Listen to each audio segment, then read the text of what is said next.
A Marine veteran in the fight for his life. The enemy, COVID. The treatment he needs, not available here. Channel 5's Crystal Martinez is live with more on the efforts to get him the help he so desperately needs. Crystal?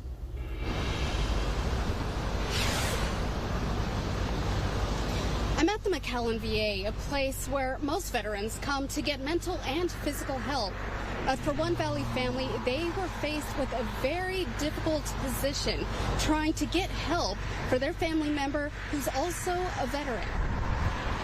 Within just a few days of being diagnosed with COVID on August 5th, Tony Gonzalez, a Marine father and brother, was in the hospital bed fighting to stay alive. He was probably the last person that we would think, could get it or would decline so fast. After testing positive, doctors first decided to send him home to try and fight the virus himself. And my parents both stepped in, tried to nourish him back, but the rapid decline was just too much. He was presenting with high fevers of 104. He was presenting with oxygen in the low 90s. Tony was soon admitted into a Weslaco hospital where doctors told the family he needed to be placed on ECMO machines.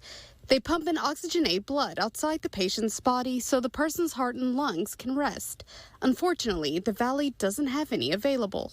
He was intubated and sedated. And then from there, by Friday, we were frantically looking for somebody to accept him at a hospital in San Antonio so that he could get the ECMO treatment. Family members began to call hospitals in other cities, even writing a letter to Governor Abbott in hopes that a resolution would be found. The letter reading in part, quote, I, Angelica Gonzalez, am writing this letter on behalf of my brother who is in a life or death situation and in desperate need of help after exhausting all our current medical resources.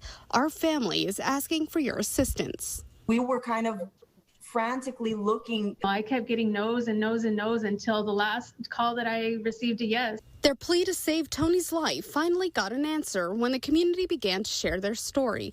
And soon, Medcare Air volunteered to take him to a hospital in San Antonio, where he's still being treated.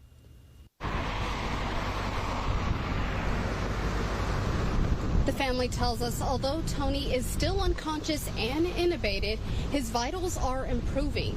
And they want to share a message for anyone else who may be in a similar situation.